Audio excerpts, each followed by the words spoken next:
ভারতের ডিজিটাল বিপ্লবের কোলাহলের মাঝে নয়ডার ব্যস্ততম রাস্তায় বিজয় শেখর শর্মা নামে এক তরুণ স্বপ্নদ্রষ্টা এমন এক যাত্রা শুরু করেন যা দেশের আর্থিক দৃশ্যপটকে নতুন করে সংজ্ঞায়িত করবে। 2010 সালে পেটিএম এর জন্ম হয়েছিল কেবল একটি অ্যাপ হিসেবে নয়, বরং ডিজিটাল যুগকে আলিঙ্গন করার ভারতের আকাঙ্ক্ষার আলোকবর্তিকা হিসেবে। মোবাইল রিচার্জের জন্য একটি নম্র প্ল্যাটফর্ম হিসেবে শুরু হওয়া পেটিএম দ্রুত একটি বহুমুখী আর্থিক জগতে রূপান্তরিত হয়, যা বিল পরিশোধ থেকে শুরু করে সোনার বিনিয়োগ এবং এমনকি বীমা পর্যন্ত পরিষেবা প্রদান করে। 2016 সালে ভারত সরকার যখন উচ্চমূল্যের মুদ্রা নোট বাতিল করে, তখন পরিবর্তনের হাওয়া তীব্রভাবে বইতে থাকে, যার ফলে লক্ষ লক্ষ মানুষ ডিজিটাল পেমেন্টের দিকে ঝুঁকে পড়ে। বিজয় শেখর শর্মা 2010 সালে 197 কমিউনিকেশনস এর অধীনে পেটিএম তৈরি করেন। কোম্পানিটি গ্রাহকদের মোবাইল পেমেন্ট পরিষেবা প্রদান করে এবং ব্যবসায়ীদের কিউআর কোড, সাউন্ড বক্স,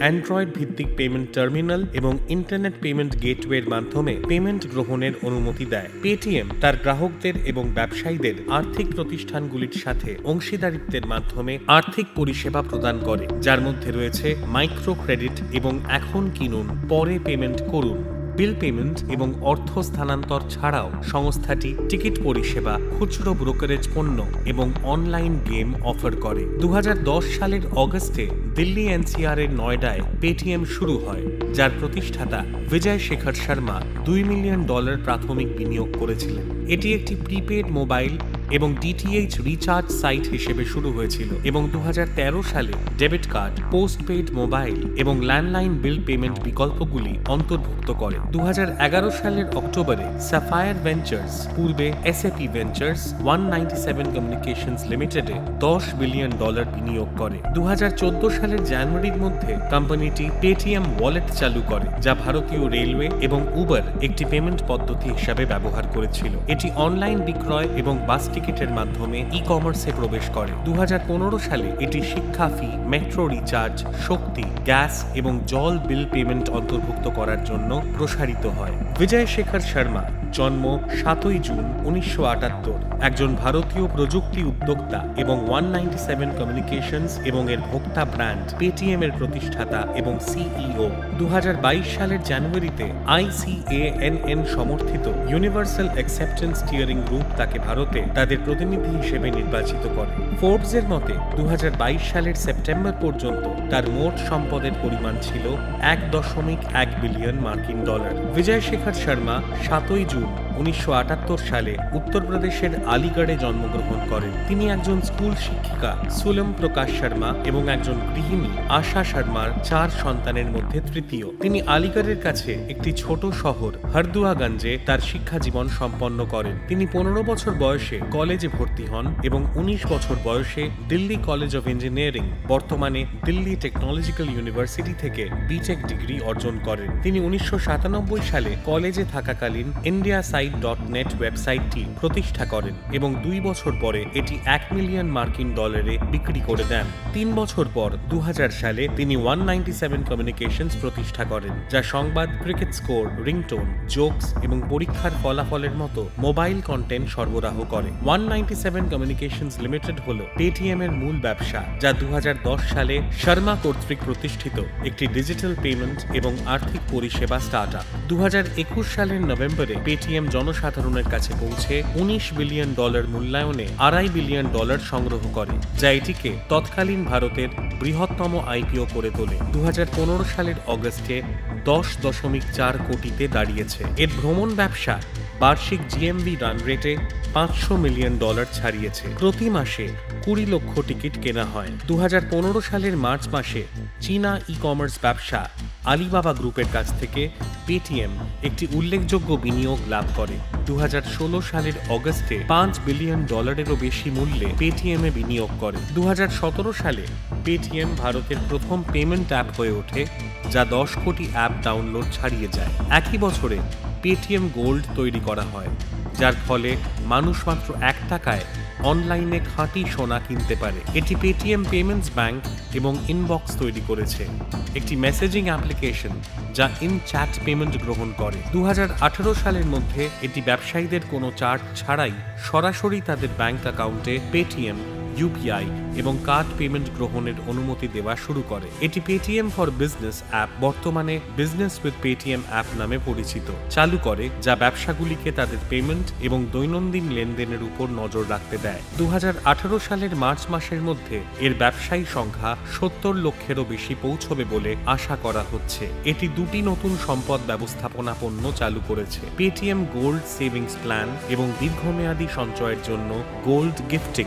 2019 সালের মার্চ মাসে কোম্পানিটি পেটিএম ফার্স্ট নামে একটি প্রোগ্রাম, সাবস্ক্রিপশন ভিত্তিক লয়্যালটি প্রোগ্রাম চালু করে এবং 2019 সালের মে মাসে তারা সিটি ব্যাংকের সাথে সহযোগিতা করে পেটিএম ফার্স্ট ক্রেডিট কার্ড চালু করে। 25শে নভেম্বর 2019 তারিখে পেটিএম মার্কিন সম্পদ ব্যবস্থাপনা টি রো প্রাইসের নেতৃত্বে একটি অর্থায়ন রাউন্ডে $1 বিলিয়ন সংগ্রহ করে বর্তমান বিনিয়োগকারী অ্যান্ড ফিনান্সিয়াল এবং সফট ব্যাংক ভিশন ফান্ডের সাথে। 2020 সালের জুলাই মাসে টাটা স্টারবাকস পেটিএম এর সাথে যৌথভাবে কোভিড-19 প্রাদুর্ভাবের সময় গ্রাহকদের অনলাইনে খাবার অর্ডার করার সুযোগ করে দেয়। পেটিএম 2021 সালের ডিসেম্বরে পেটিএম ওয়েলথ একাডেমি চালু করে, একটি তদন্তে প্রকাশিত হওয়ার পর যে কোম্পানিটি গ্রাহকদের তথ্য চীন ভিত্তিক সংস্থাগুলিতে ফাঁস করছে, যাদের পেটিএম পেমেন্টস ব্যাংকে পরোক্ষভাবে অংশীদারিত্ব রয়েছে, তাদের কাছে গ্রাহকদের তথ্য ফাঁস করার পর ভারতীয় রিজার্ভ ব্যাংক 2022 সালের মার্চ মাসে পেটিএম পেমেন্টস ব্যাংকে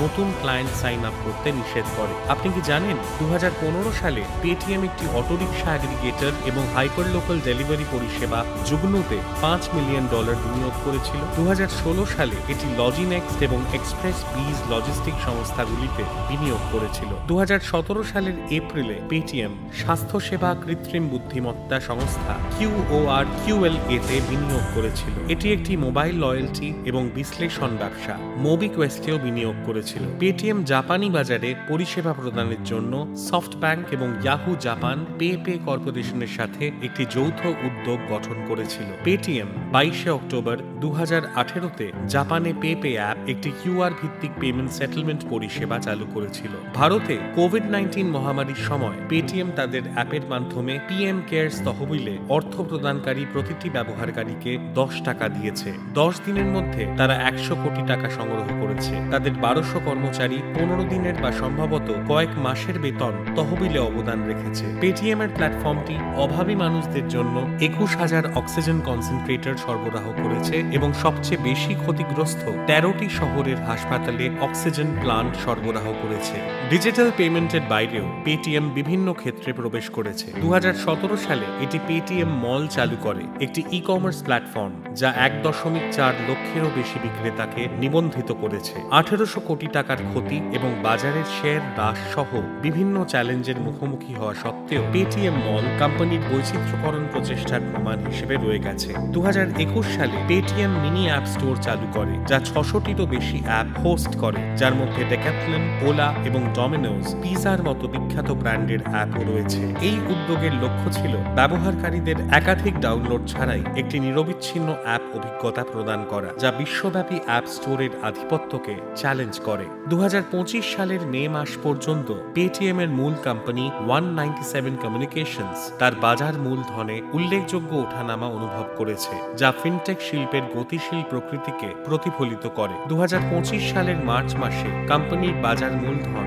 $495.72 বিলিয়ন, প্রায় $5.07 বিলিয়ন মার্কিন ডলার রিপোর্ট করা হয়েছিল, যা 2022 সালের ডিসেম্বরে $344.01 বিলিয়ন থেকে উল্লেখযোগ্য বৃদ্ধি পেয়েছে। এই বৃদ্ধি পেটিএম এর দীর্ঘমেয়াদী সম্ভাবনার প্রতি ইতিবাচক বিনিয়োগকারী মনোভাব এবং আস্থা নির্দেশ করে। তবে এটা মনে রাখা গুরুত্বপূর্ণ যে কোম্পানির আর্থিক কর্মক্ষমতা চ্যালেঞ্জের মুখোমুখি হয়েছে। 2024-25 অর্থ বছরের প্রথম প্রান্তিকে 197 কমিউনিকেশনস $839 কোটি নিট লোকসানের কথা জানিয়েছে, যা আগের বছরের একই সময় 357 কোটি থেকে উল্লেখযোগ্য পরিমাণে বেশি। এই ক্রমবর্ধমান লোকসানের কারণ হল পেমেন্ট ব্যাংক ব্যবসার উপর নিয়ন্ত্রক সীমাবদ্ধতা এবং পরিচালনা থেকে রাজস্ব হ্রাস, যা বছরে 36% কমে 1502 কোটিতে দাঁড়িয়ে রয়েছে। এই চ্যালেঞ্জ সত্ত্বেও বিশ্লেষকরা পেটিএম এর ভবিষ্যৎ নিয়ে আশাবাদ দেখিয়েছেন। উদাহরণস্বরূপ জেএম ফিনান্সিয়াল ফিনান্সিয়াল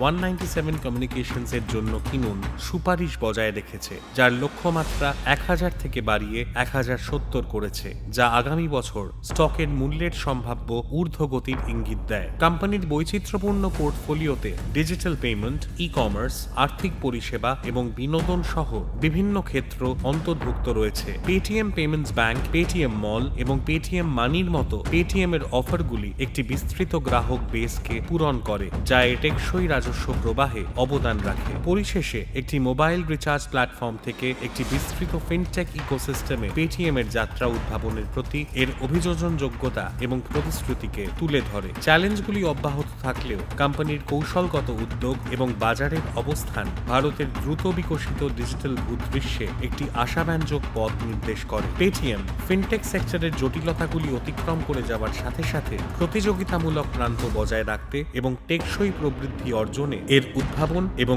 অভিযোজন করার ক্ষমতা গুরুত্বপূর্ণ হবে।